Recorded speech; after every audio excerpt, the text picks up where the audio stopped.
அவசர மருத்துவ சேவைக்கான ஹெலிகாப்டர் ஒன்று நேற்று ஜப்பானின் தென்மேற்கே கடலில் விழுந்து நொறுங்கியதில் இன்னமும் 3 காணவில்லை. 6 ஏற்றியிருந்த அந்த ஹெலிகாப்டர் சம்பவத்தின் போது நாகாசாக்கி மாகாணத்தில் இருந்து ஃபுகோகா சென்று கொண்டிருந்தது.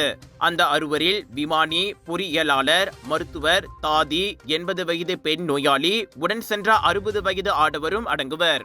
இந்நிலையில் உள்ளூர் நேரப்படி பிற்பகல் 2:50 மணிக்கு ஹெலிகாப்டர் காணாமல் போனதாக அறிவிக்கப்பட்டது.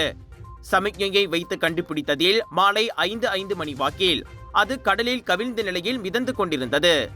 3 பாதுகாப்பாக மீட்கப்பட்டனர். அவர்களில் 2 சுயநினைவோடு இருந்தனர்.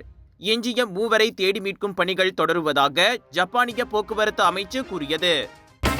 முதலீட்டு பணத்தை மீட்க முடியவில்லையா? கடன் கொடுத்து மாட்டிக்கொண்டீர்களா?